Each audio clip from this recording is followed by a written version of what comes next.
Namaste and welcome to this exciting episode of Sathology Debunking Mythology. Sathology के इस episode में आप सबका बहुत-बहुत स्वागत है। तो आज मैं एक ऐसे व्यक्ति को लेकर आ रहा हूँ जो हमारे चैनल पे पहले भी आ चुके हैं बहुत बार और उनका काम on the ground in election is phenomenal. जिसे बोलते हैं ट्रेडिशनल जर्नलिस्ट है। So let's hear from him directly about the Bengal elections is extremely crucial for Bharat और हम लोग का तो ऑब्जेक्टिव आपको मालूम ही है। हम तो हमेशा बोलते रहते हैं कि हमारा मंत्र होना चाहिए गंगे च यमुने चैव गोदावरी सरस्वती। तो जहाँ पे गंगा मिलती है समुद्र को और जहाँ पे सिंधु नदी मिलती है समुद्र को वो भारत के हिस्से में होना चाहिए। So let's welcome Shri Abhishek Tiwari ji from the Abhishek Tiwari show. तो उनके चैनल को जरूर सब्सक्राइब करें, उनको सुने directly. So Abhishek ji welcome to the show. Aadi sir, आपके सभी दर्शकों को प्रणाम, नमस्कार, जय श्री राम। आपको बहुत बहुत प्रणाम। Thank you so much. Abhishek ji भी जब आप तो ऑन द ग्राउंड कवर करते हैं तो अभी आपको पूरा मूड क्या दिखाई देता है जनता का इन बंगाल? अभी आपसे जब मैं बैठा हूँ बात करने के लिए, आधे घंटे पहले मेरी टीम की अभिलाषा मालदा से लौट के आई है यहाँ पर, और कल उस फेज का वोटिंग भी होना है। बंगाल के अंदर जो सिम्टम्स हैं, जो बुखार है, वो फीवर का कारण पश्चिम बंगाल नहीं होकर के पूर्वी बंगाल है इस बार। और ये लोग संभवतः इस देश के सेक्युलर लिबरल विचारक पत्रकार जो बुद्धिजीवी अपने आप को कहते हैं वो मानेंगे नहीं, क्योंकि वो इस थॉट को मानना ही नहीं चाहते। लेकिन पहली बार बंगाल का जो पश्चिम बंगाल का जो बुद्धिजीवी है वो आप म्यूट पे चले गए। हाँ, जो पश्चिम बंगाल का जो बुद्धिजीवी है वो ऐसा नहीं कि सब कुछ भूल गया, कुछ भूला नहीं है। इस बात को मैं क्लियर कर दूं, उसे डायरेक्ट एक्शन डे भी याद है और अब जो पूर्वी बंगाल में चीजें हो रही हैं वो भी उसे समझ में आ रहा है। और इस कारण चूंकि वो कभी भी वोकल नहीं रहा है, लेफ्ट के लिए वो जब सत्ता में था तो वोकल था, तो उसे ये चीज समझ में आ रहा है कि बीजेपी इस वक्त आवश्यकता है। कोई वो बीजेपी का समर्थक नहीं है, वो नेसेसिटी है, क्योंकि वो समझ गया है कि हमारे पास बिल्कुल टाइम फ्रेम नहीं है बंगाल को लेकर के। वो अपने बच्चों को उस पोजीशन में नहीं देखना चाहता जो पूर्वी बंगाल के हिंदुओं के साथ हो रहा है। वो इस बात को समझ रहा है, रियलाइज कर रहा है। अब हुआ ये पश्चिम बंगाल में कि जब पिछली बार हिंसा की घटनाएं हुई तो ये चीखे चिल्लाए, कोई सुनने वाला नहीं था। तो जब इस तरह की चीज होती है तो आदमी होता है कि चलो चुप हो जाते हैं, सही समय का वेट करते हैं। जब ये एसआईआर का पूरा प्रोसेस शुरू हुआ और इनको कॉन्फिडेंस आया, इलेक्शन कमीशन ने जब ये कॉन्फिडेंस दिया कि हिंसा नहीं होने देंगे, सबको उठा के जेल में बंद करेंगे, जब इनको दिखा कि 91 लाख वोटर कट गए, तो इनको ये समझ में आ गया कि यही लोग छापा वोटिंग वगैरह करते थे तो हमारा वोट शेयर भी 39, 38, 40% रहता था, लेकिन हम लोग विनिंग मार्जिन तक नहीं पहुंचते थे। अब इतने वोट कटने के बाद वो आप ऑटोमेटिकली वो वोट शेयर जितने में बचा है वो अराउंड 42% का आप वोट शेयर पर ऑलरेडी बैठे हैं, जो कि टेक्निकली पहले 38% था। सिंपल मैथमेटिकल कैलकुलेशन है 90 लाख वोट कम हो जाने के बाद। इसके लिए उतना रॉकेट साइंस नहीं चाहिए। तो इसका मतलब क्या 91 लाख जो वोट थे, जो मुसलमानों के वोट थे, जो इवन हिंदू के जो कहा जा रहा है कि 60% हिंदू के गए, वो टेक्निकली गलत है, क्योंकि जो लोग मरे हैं उनका वोट कटना ही था। जो लोग पलायन हो चुके हैं उनके नाम पर वोटिंग होती थी, उनकी पूरी वोटिंग करा देते थे छापा वोटिंग के नाम पर। और जो डुप्लीकेट वोटर हैं वो कभी बेंगलोर शिफ्ट है, दिल्ली शिफ्ट है, तो वहां से वोट करने आता ही नहीं था, तो कटना जरूरी था वो भी। ये वोट का भी प्रयोग टीएमसी अपने फेवर में कराती थी, तो वो भी कट गया। और प्लस मुसलमानों के बहुत 27 लाख के आसपास उनके वोट कटे हैं और इंपॉर्टेंट वोट कटे हैं, तो कॉन्फिडेंस जगा। तो आप देखेंगे पिछले 4 महीने को अगर आप बंगाल के टाइम फ्रेम में देखेंगे तो लास्ट 2 महीने के पहले बंगाल में बीजेपी के लिए बात ये नहीं कर रहे थे, चुप थे। अंदर अंदर सपोर्ट था भी, तब भी चुप थे। पिछले 1 महीने में कुछ लोग वोकल हुए और पिछले 10 दिनों में पूरा बंगाल बोलने लगा। हमारे साथ हमारे सीनियर पत्रकार धीरेन्द्र पुंडीर सर जब गए बंगाल में तो बोला ये क्या हो रहा है? कि कॉल मी अभिषेक के अभिषेक जो नंदीग्राम की स्थिति वो देख के आए थे 2021 में, वो स्थिति भवानीपुर की कोलकाता शहर के अंदर टीएमसी की जो सबसे बड़ी हैवीवेट है ममता बनर्जी, उनके अगेंस्ट बनता हुआ दिख रहा है। अब वो लास्ट में वो स्लम एरिया किधर वोट करेगा वो हम लोग बाद में बात करेंगे। लेकिन एंटी इनकम्बेंसी और ये सब फैक्टर मैं नहीं मानता। बंगाल वोट करने ये नहीं जा रहा है कि वो बीजेपी को जिताने जा रहा है। बंगाल ममता बनर्जी को हराने के लिए वोट कर रहा है, ये इंपॉर्टेंट है। अगर बीजेपी के जगह लेफ्ट भी आज 77 सीट पर 77 सीट पर खड़ी होती तो नेचुरल ऑप्शन लेफ्ट या कांग्रेस होती, बीजेपी नहीं होती। इस बात को हम समझें कि Bengali people are not voting for BJP. This election is not about selection, it's about rejection, and Bengali Hindus are rejecting Mamata Banerjee जी। बहुत ही स्ट्रॉन्ग स्टेटमेंट आपने दिया एंड ऐसा मुझे भी ऐसा ही लगता है, लेकिन मुझे पॉलिटिक्स ज्यादा भारत की समझ में नहीं आती है, and I am very honest, दर्शकों को भी मालूम है। और बहुत ही अगर आप इसको पिछले टर्म के वायलेंस के साथ आप देखें तो ऐसा कौन सा प्रिपरेशन किया गया है जिससे ये वायलेंस थोड़ा कम दिख रहा है इस बार? मतलब जब इलेक्शन के बाद तो और भी वायलेंस होता था पहले। राइट राइट देखिए, पिछली बार जो है वो 1000 कंपनी थी और 8 फेज में इलेक्शन था। इस बार 2500 कंपनी है सेंट्रल फोर्सेस की और 2 फेज में इलेक्शन है। तो इस वक्त पूरा पश्चिम बंगाल तो छावनी बना है। लेकिन इलेक्शन कमीशन को यह पता चल गया कि बंगाल की पुलिस का एक बड़ा chunk as a TMC cadre काम करने लगा है टीएमसी के लिए। तो उन्होंने बंगाल पुलिस से लिटरली सारी शक्तियां ऑलमोस्ट छीन ली है, सब कुछ यहां दिया है। 3 प्रकार की वोटिंग होती थी, छापा वोटिंग, बूथ जैमिंग। अब बूथ जैमिंग एक नया टर्म बंगाल के संदर्भ में इसलिए है कि 150 लोग क्यू में आ गए, ठीक है, they are not voters but the voting will be delay. आपका इंपॉर्टेंट प्लेस है तो आप जब जाओगे देखने, बोला अभी 150 लोग क्यू में, 11 बज रहे हैं, I will come around 4-5 o'clock, थोड़ा भीड़ कम होने दें। बट वो भीड़ कम नहीं होता, वो एक आदमी जब जाता है तो फिर वो पीछे आ जाता है कि वो सिर्फ डिले करना चाहते हैं ताकि आप वोट ही ना कर पाओ। अब इस बार उन्होंने कहा कि जो अपना वोटर आईडी कार्ड बूथ पर, जो उसका अगर उसी पोलिंग बूथ पर उसका वोट है वो दिखाएगा, अंदर आएगा, बाकी लोग कोई अंदर नहीं आएगा।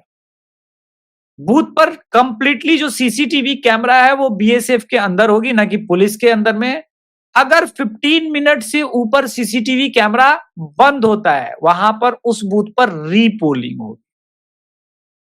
नाउ थर्ड, ये सबसे इंपॉर्टेंट है, जो छापा वोटिंग के लिए ये लोग यूज करते थे कि समथिंग कोई सलमा है वो बुरके में गई, नगमा का बुरका पहन करके वो वोट डालाई, क्योंकि नगमा तो दिल्ली में रहती है लेकिन सलमा नगमा का वोट करना चाहती है, तो बुरके में गई और नगमा का वोटर आईडी कार्ड लेकर के वोट आराम से कर लिया, क्योंकि चारों लोग वही थे वहां बूथ के अंदर। अब कहा गया है कि बूथ में पोलिंग एजेंट और इन सब के अलावे कोई एक्स्ट्रा आदमी नहीं रहेगा, सबकी प्रॉपर चेकिंग होगी। महिला के भी बुरका उठा करके ये जो लेडीज आई हैं सेंट्रल फोर्सेस के, वो चेक करेंगी और उसके बाद होगा प्रॉपर मिलान होगा आधार कार्ड के साथ वोटर आईडी का, या फिर वोटर आईडी कार्ड का जो चेहरे वेहरे का प्रॉपर मिलान करेंगे। मैच होने के बाद अंदर जाने देंगे, नो मैच कुछ भी नहीं। तीसरा चीज जो इंपॉर्टेंट उन्होंने कहा कि 500 मीटर के दायरे में पुलिस भी नहीं रहेगी, वो पुलिस भी बाहर ही रहेगी पोलिंग स्टेशन। तो डर का पूरा खेल खत्म। पिछली बार 2024 में क्या हुआ था कि एक बीजेपी के कैंडिडेट के ऊपर पोर्ट एरिया में जो ईवीएम होता है, ईवीएम के ऊपर ही टेप लगा दिया गया, वो बटन ही गायब कर दिया गया। इस तरह से धांधली होती है। तो जब आप ईवीएम पर बटन ही नहीं दबाओगे तो आप वोट करना चाहते हो नहीं करना चाहते, उससे कोई मैटर नहीं करता। तो इस तरह से पूरा खेल किया गया था। कहीं पे बीजेपी का जहां पे ईवीएम का बटन है, वहां पे परफ्यूम लगा दिया ताकि आप जैसे ईवीएम बटन दबाओ तो आपकी उंगली में भी लगे और बाहर में वो आपकी उंगली को स्मेल करके पता कर देते कि वो बीजेपी को वोट करके आया है या टीएमसी को। अगर बीजेपी को वोट करके आया तो टफ टाइम, आपको भी पता है। ये सारी चीजों से लड़ करके बीजेपी अब यहां जब पहुंची और ये सारा फुल प्रूफ प्लान किया गया कि ना परफ्यूम लगा पाओ, ना टेप लगा पाओ, वहां पर सीसीटीवी कैमरा से हर चीज की निगरानी होगी। तो टीएमसी के लिए वो जो मार्जिन था वो खत्म हो गया, जो 5-6% एक्स्ट्रा ये वोट बढ़ाते थे। एंड टीएमसी जो है वो 294 सीट पर स्ट्रांग नजर आती है टेक्निकली, ऐसा लोग कहते हैं। पर मैं कहता हूं कि टीएमसी का जो मुस्लिम वोट कंसोलिडेशन है, जो एक मिथ क्रिएट किया गया है, वो सिर्फ 45 सीट पर है। तो 45 सीट अगर 100% आपको मुस्लिम वोट मिल जाते हैं तो आप जीत जाओगे, पर बिना हिंदू वोट के आप 46 सीट नहीं जीतोगे, वो 45 ही होगा आपका मैक्सिमम। अब प्रॉब्लम क्या है कि पिछली बार 100 में से 50 हिंदू ने बीजेपी को वोट किया था, लेकिन अगर जो सेफोलॉजी का जो आंकड़ा है, जो आपको समझाने के लिए, अब अगर आउट ऑफ 100 सिर्फ 65 हिंदू बीजेपी को वोट करता है तो बीजेपी का जो नंबर होगा ये एसआईआर के बाद, it will be more than 165, आपको विनिंग मार्जिन से कहीं ऊपर लेके जाएगा, जो कि 148 ही है। तो टीएमसी को यह पता है कि जो पूर्वी बंगाल का इंपैक्ट है वो कानों में गूंज रहा है, और इसको बहुत अच्छे से जब योगी आदित्यनाथ या हेमंता बिश्व शर्मा जैसे लीडर जब जा रहे हैं अभी सेकेंड फेज के लिए, जिस प्रकार की वो बातें कर रहे हैं, तो इसको और इसको इनहैंस करते हैं। जब वो ये कहते हैं कि 4 जून के बाद कोई मौलाना यहां पर उर्दू बोलने की वकालत नहीं करेगा, बंगाल में सिर्फ बंगाली चलेगी। अब बंगाल में बंगाली चलेगी, उर्दू नहीं चलेगी, तो फर्स्ट टाइम बंगाली, अस्मिता और इन सबसे वो डायरेक्ट कनेक्ट होते हैं, जो कि उनका बहिर्गतों वाला मुद्दा खा गया। मां माटी मानुष से शुरू हुई थी, मछली मटन और मुर्गे तक वो पहुंच गई है। ममता बनर्जी आपको बताता है कि किस तरह का फ्रस्ट्रेशन है।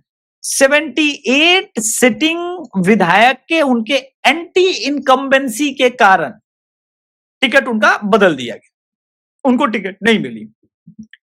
अब आदि भाई, आप पॉलिटिक्स के बारे में बात नहीं करते, लेकिन ह्यूमन साइकोलॉजी के बारे में तो आप बहुत अच्छे से समझते हैं। मान लीजिए आप टिकट के दावेदार हैं और मैं सिटिंग विधायक हूं, मेरा टिकट काट दिया गया, मैं चाहूंगा कि आप चुनाव जीतें? बिल्कुल नहीं। मैं सबसे पहले चाहूंगा कि आदि भाई आप चुनाव हारो, ताकि अगला बार मेरा रास्ता फिर से क्लियर हो जाए, क्योंकि मैं जीता हुआ आदमी। तो बंगाल में टीएमसी इस बार ये फेस करने वाली है और यूज करने वाली है। एक कमाल की बात दे दूं कि जब लेफ्ट भी गवर्नमेंट से बाहर हुई थी, उसने 81 सिटिंग एमएलए के टिकट काट दिए थे 2011 में। तो ये मेरा अभी राइट नाउ बंगाल का एक ऑब्जर्वेशन। आपने टीएमसी की बात करी, आपको मालूम ही है कि किस तरह महुआ मोइत्रा और इस तरह जो एमपी में लूज टॉक्स बहुत हो रही है। तमिलनाडु से फिर भी थोड़ी कम है, लेकिन उतना ही लेवल है एक तरीके से देखा जाए तो। तो आपको इसमें कुछ फॉरेन का भी हाथ लगता है टीएमसी के साथ कि नहीं? नहीं, लगने का तो प्रश्न ही नहीं उठता ना। कल भी एक पाकिस्तानी पकड़ाया है जिसके पास बंगाल के डॉक्यूमेंट्स थे। अब पाकिस्तान का बॉर्डर तो नहीं लगता, लेकिन पूर्वी पाकिस्तान का तो बॉर्डर बंगाल के साथ लगता है। यानी वो पाकिस्तान से पहले पूर्वी पाकिस्तान है, वहां से बंगाल में वह नॉर्थ 24 परगना एक वही सबसे सेफेस्ट रूट है उनके लिए, एंट्री की होगी।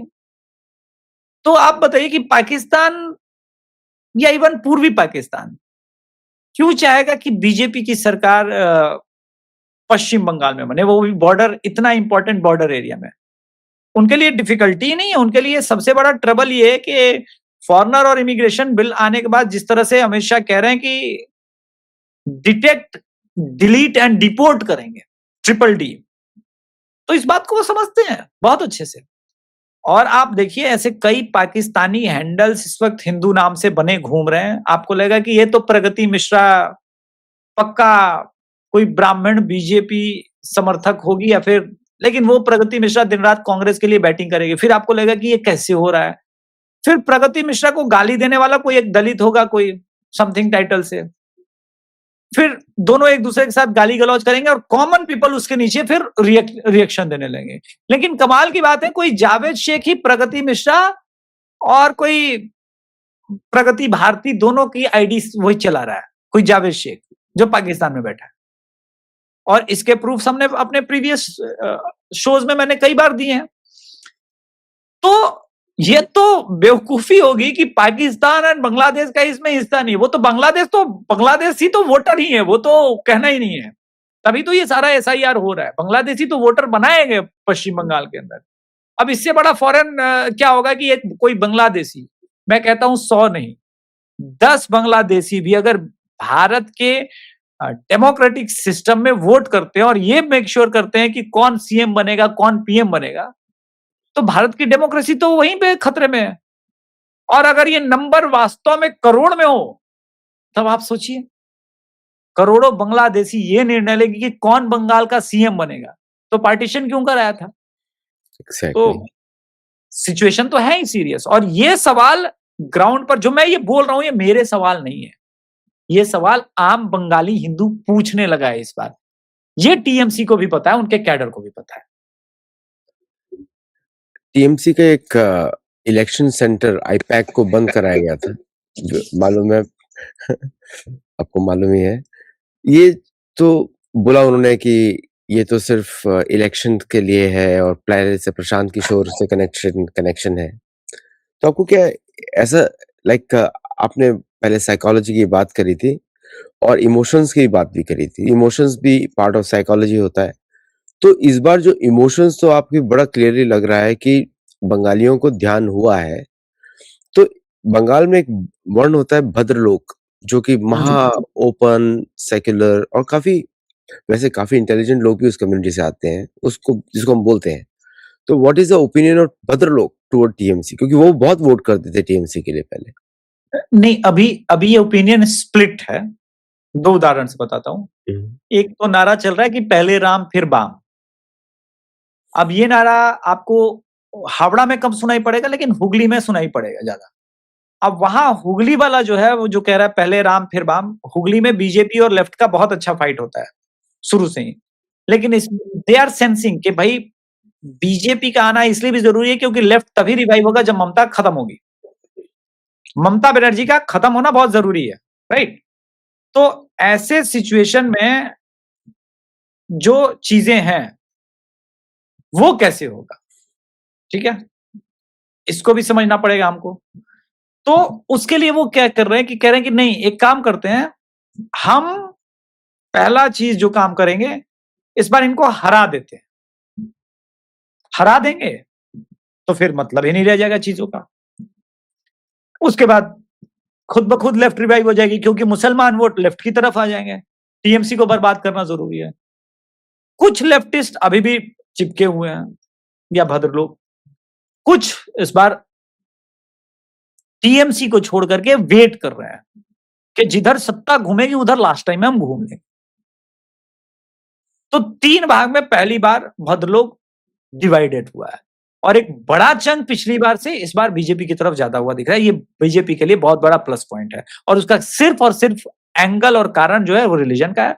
दूसरा, जो टीएमसी का वो लेफ्ट का वो कैडर जो जानता है कि हमारी लड़ाई में टीएमसी जीत जाएगी, इसलिए पहले टीएमसी को हरा देते हैं, फिर उसके बाद देखेंगे। टिपिकल जैसे दिल्ली में केजरीवाल और कांग्रेस का हुआ, तो वो इस पे चल रहा है। तो एक कह सकते हैं कि 100 में से इस बार 40-50 भद्रलोक बीजेपी की तरफ आ गए हैं और ये बड़ा बूम है। अच्छा, एक बीजेपी के लिए बड़ी अच्छी बात है कि जहाँ भी जाते हैं वो स्टेबल इकोनॉमिक पॉलिसीज लेकर आते हैं। That is one of the biggest things देखा है देश ने, कि जहाँ बीजेपी की सरकार होती है वहाँ इकोनॉमिक प्रोग्रेस होती है। तो क्या ये भी कुछ मन में है बंगालियों के मन में कि अब हमको जो पुराना स्टेटस अचीव करना है? वैसे पुराना स्टेटस तभी होगा जब बांग्लादेश भारत के अंदर आएगा। मैं तो बड़ा जी। ओपनली बात करता हूँ उसके लिए। तो लेकिन ऐसा भी कुछ है कि इकोनॉमिक पॉलिसीज भी एक वर्ग को अफेक्ट करती हैं for the jobs and other things, और नहीं? नहीं, नहीं, बिल्कुल नहीं, नहीं, बिल्कुल करती हैं। और आप देखिए कि जो लोग बाहर से अ, गुजरात से, तमिलनाडु से, कर्नाटका से, इस रीजन से आ रहे हैं, वो उनके आप वीडियोस आए हैं, वो क्लियरली बोल रहे हैं कि वो टीएमसी को हराने के लिए वोट करने आ रहे हैं। अभी ध्रुव राठी ने ट्वीट किया था, वैसे तो मैं उस आदमी का नाम नहीं लेता, लेकिन उसने बोला कि भाई ये आर्टिकल का वायलेशन है, संविधान का वायलेशन है कि पूरी की पूरी ट्रेन भाजपा वाले भर के भेज रहे हैं। पर अगर कोई पार्टी ट्रेन का खर्चा और ये वहन करके अपने पैसे से, पार्टी के पैसे से किसी का टिकट करा के वो चाहती है कि वो जाकर के इलेक्शन में वोट दे पाए, तो ये क्राइम नहीं है, इंडियन कॉन्स्टिट्यूशन की उसको नॉलेज नहीं है। तो ये सारी चीजें हैं, लेकिन अब बात ये है यहाँ पर कि जॉब, सिक्योरिटी, इन सब से एक मुद्दा जो ऊपर है, वो ये कि हमारा फ्यूचर सेफ है कि नहीं टीएमसी के साथ। और जब आपको फ्यूचर डार्क नजर आने लगता है, तब आप उस पोजीशन, देखिए मैं बिहार से हूं, यू नो दैट, तो एक पोजीशन के बाद 2004 में बिहारियों ने स्टैंड लिया कि बोले बस अब मुझे अपने बेटों का फ्यूचर देखना है और लालू राज में बिल्कुल सेफ नहीं है। मुझे नहीं पता कि मेरा बेटा कल के बाहर घर से सही सलामत लौट के आएगा कि नहीं। और तब जो स्टैंड लिया, आज देखिए 20 साल बाद भी बिहार वही स्टैंड पर कायम है कि नहीं, आपको नहीं आने देंगे। तो एंटी इनकम्बेंसी टर्म सही नहीं होगा। मैं बार बार कह रहा हूं कि ये वोट रिजेक्शन का है। ये जो बातें वो लोग कह रहे हैं, ये जो क्रोध शो कर रहे हैं ना, वो रिजेक्ट कर रहे हैं ममता बनर्जी और टीएमसी को। तो उसकी एक नेचुरल बेनिफिशियरी जो है वो बीजेपी है। अच्छा, विमेन, यूथ, इनका क्या माइंडसेट है, फीलिंग्स है इस समय? अभी अगर 18 से 25 साल का जो बंगाल का यूथ है, उस इससे सबसे अधिक टीएमसी परेशान है, क्योंकि ये भाजपा का कैडर नहीं, मगर जिस प्रकार ये, चूंकि जेनजी या जेनजेड पता नहीं क्या बोलते हैं लोग आजकल का, लेकिन ये उसी जनरेशन के लड़के हैं, और ये खुल के टीएमसी के अगेंस्ट जिस प्रकार के क्रिएटिव रील्स बना रहे हैं, जिस प्रकार के वीडियोस ये बना रहे हैं, आईपैक को समझ में नहीं आ रहा है कि इनको कैसे हैंडल करें, बिकॉज ये बीजेपी आईटी सेल के मेंबर नहीं है, ये नॉर्मल पीपल हैं, वो कॉमन पीपल है हमारे आपके जैसे। अब वो लड़का जो कॉलेज में बिल्कुल एकदम रॉ गया है, उसका जॉब और इन सब चीजों पर विश्वास है कि हम अच्छा पढ़ेंगे, ये करेंगे, एजुकेशन अच्छी होनी चाहिए, तो वो टीएमसी की गुंडई से परेशान हो गया है। पहले आपको एक बात बताऊं, कुछ दिन पहले वहां जो आरजीकर मेडिकल कॉलेज हुआ था, वहां पे 2 बड़े football club, you know that, एक मोहन बगान है और दूसरा एक है, तो वो दोनों क्लब एक दूसरे को, जिसको कहते हैं ना, जैसे कि कैसे समझाए कि लिवरपूल और मैनचेस्टर आपस में लड़ते रहते हैं, तो मोहन बगान होने की वही स्थिति है। लेकिन आरजीकर मेडिकल कॉलेज में उस बच्ची के न्याय के लिए दोनों एक पेज पर आ गए थे। आप समझिए इंपॉर्टेंट। और आरजीकर मेडिकल कॉलेज में जो कुछ भी हुआ, उसको लेकर के होम मिनिस्ट्री ममता बनर्जी के पास थी, और ममता बनर्जी खुद न्याय मांगने के लिए बैठ गई। तो लोगों ने बोला भाई आपकी सरकार है, आप सीएम हो, आप किससे न्याय मांग रही हो? न्याय तो हम मांग रहे हैं, बट आप किससे मांग रही हो? तो टीएमसी वालों ने कहा बंगाल पुलिस से। बोला लेकिन बंगाल पुलिस किसके अंडर है? और जिस प्रकार से उसके बाद साक्ष्य मिटाए गए, और जिस प्रकार से आरजीकर मेडिकल कॉलेज की जो विक्टिम थे, उनकी माताजी को बीजेपी ने टिकट दिया, उनको किस प्रकार से टीएमसी का कैडर इस वक्त ट्रोल कर रहा है, तो वो सारी चीजें नेगेटिव जा रही है टीएमसी के लिए। जी, मेरा लास्ट क्वेश्चन है, जैसे कि आपने महिलाओं के बारे में बताया, और टीएमसी की ड्रामाबाजी तो पूरी दुनिया में दिखती है, और ममता बनर्जी जी की भी मुझे लग रहा था शायद वो इस बार हाथ पैर तुड़वा सकती हैं अपना बताने के लिए। उन्होंने कोशिश तो किया, लेकिन वो तो हुआ नहीं। जैसे कि उन्होंने बताया कि आतंकवादी आ गया उनके, शी इज वॉकिंग, वो ड्रामा भी हुआ। तो how aware is people about this kind of theatrics, मतलब कितने लंबे समय से चल रहा है ये? सी, जब लोग को समझ में आ जाता है कि ये सारी चीजें आप जो कर रही हो सत्ता के लिए कर रही हो, और हम आपको पसंद नहीं कर रहे। पहले होता है कि आपको पसंद नहीं कर रहे हैं, लेकिन फिर आपने बोला कि चलो ठीक है, कोई बात नहीं, देखते हैं कुछ दिन और। फिर वो आपकी अगर सुनवाई नहीं होती, तो फिर वो घृणा में बदलती है, और घृणा जब आप कर रहे होते हो, तो फिर उसके बाद होता है कि एक फेज आता है, उसके बाद आप कुछ भी बोलना बंद कर देते हो, बोला कि नहीं मुंह लगना, इससे ये उस मेरे लायक डिजर्व नहीं है।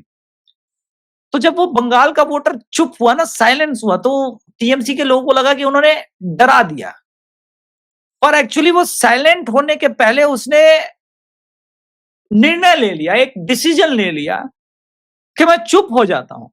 लेकिन आएगा जब चुनाव तो मैं तुझको बता दूंगा इस बात। I teach you a strong lesson. तो ये बंगाल के इस वक्त वोटर का मानसिक स्थिति है, जिसे मैं पढ़ पाया हूं अपने रीडिंग से, और ये सबसे खतरनाक है। तो इसीलिए लोगों ने कई बार मुझसे पूछा कि भाई आपने ओपिनियन पोल में सीटें तो बीजेपी को अभी भी 135 दी, लेकिन आप बोल रहे हो कि वो 160 170 जाएगी। मैंने बोला कि लास्ट पुश जो होता है ना इस तरह के इलेक्शन में, ये करंट सिनेरियो होता है। लास्ट पुश क्या होता है? फर्स्ट फेज की वोटिंग होगी, वो फिर जो लास्ट पुश होता है वो ईवीएम और इसके कारण वो प्रचार तंत्र के थ्रू होता है कि आपका कैडर ले जाए, अपने लोगों को वोट कराए। तो लास्ट पुश अगर प्रॉपर बीजेपी का हो गया तो मैं कह रहा हूं कि लगातार वो सत्ता में आएगी। सिर्फ हिंसा, टीएमसी सिर्फ हिंसा से डरा सकती है, और अगर डर पर बंगाल की जनता ने आदि भाई काबू पा लिया। और दूसरी चीज, काउंटिंग के समय लास्ट इलेक्शन में बीजेपी के 70 सीटों पर 70 सीट्स पर काउंटिंग एजेंट्स को मार के सुबह 10 बजे भगा दिया गया था। तो इलेक्शन में वोटिंग भी हो जाए, अगर फेयर काउंटिंग ना हो तो आप कैसे चुनाव जीतेंगे? तो बीजेपी को 3 पार्ट में लड़ाई लड़नी थी। एक तो नैरेटिव की कि हम क्यों आए, आप हमको क्यों वोट दो। दूसरा, सामने वाला हिंसा करेगा, बम मारेगा। हर जगह गोली बंदूक चलते हैं, मगर यहां गोली बंदूक नहीं चलता, बम चलता है। तो गोली से आप दाएं बाएं करके बच सकते हो, बम फोड़ा तो 3-4 लोग जा सकते हैं। वो डर का खेल है, और एक बार बम फोड़ दिया तो फिर उस एरिया में कर्फ्यू जैसे हालात हुए। तो इससे भी निपटना है। और थर्ड चीज कि भाई वोट हो गए, ईवीएम सील हो गया, रिजल्ट तक वेट करना, और रिजल्ट के टाइम जैसे लास्ट टाइम 70 सीट्स पर आपके लोग गायब हो गए थे, वो गायब नहीं होने चाहिए। प्रॉपर काउंटिंग होनी चाहिए। तो इस बार हर चीज सीसीटीवी कैमरे और इन सबके सर्वेलेंस में हो रहा है, और चुनाव आयोग ने मेक श्योर किया है। प्लस इस बार मैंने पहले ही बोला कि 2,500 कंपनियां हैं, तो ये सब टीएमसी के अगेंस्ट जा रही है। इन सब चीजों को फेयर अगर ढंग से कर लिया गया, बीजेपी श्योर सरकार बनाएगी, बिल्कुल सरकार। मेरा बस एक ही डर है, शाइनिंग इंडिया जैसा वो वाजपेयी का कैंपेन वैसा ना निकले इस बार। पिछली बार भी ऐसा कॉन्फिडेंस था कि लेकिन बीजेपी जीतेगी। नहीं, पिछली बार कॉन्फिडेंस जरूर था, लेकिन आपका कैडर कहां था बंगाल में? बंगाल में कैडर तो शुवेंदु अधिकारी ने टेक्निकली लीडर ऑफ अपोजिशन बनने के बाद पिछले 3 साल में बनाया, और आज भी जो सेकंड फेज में 142 सीटों पे इलेक्शन होने वाला है, वहां पे आपका कैडर स्ट्रांग नहीं है। ये शुरू में जो 150 सीट्स पर इलेक्शन होने वाले हैं, वहां पे आपका कैडर बहुत मजबूत है, और इसी कारण आप आउट ऑफ 152 यहाँ आप उस कंडीशन में हो कि 95 100 90 के आसपास सीटें जीतने की कंडीशन में हो। सेकेंड फेज में आप लोकसभा अगर 24 का देखें तो आप 36 पर इस रीजन में आ गए थे। आपको वहां भी 50-60 चाहिए, और इसके लिए आपको कैडर बनाना पड़ता है। तो पिछले ये तो डेवलपमेंट ही पिछले 1 डेढ़ 2 साल का हुआ है। तो आपने पुश जरूर दिया है, लेकिन ये लड़ाई बहुत नेक टू नेक है। मैं बार बार कह रहा हूं, इक्वल लड़ाई है। इस लड़ाई में जो अपने वोटर को ईवीएम तक लेके चला जाएगा वो चुनाव जीतेगा, ये एकदम क्लियर बात है। Thank you so much Abhishek ji for coming on the show, और thank you viewers for watching it. तो अगर आप लोग शेयर करेंगे और लोगों को बताइए इसके बारे में, और वापस सेथोलॉजी से कनेक्ट करेंगे तो बाकी किसी और प्रोग्राम के लिए। Thank you very much Abhishek ji, and for all the viewers, नमस्ते।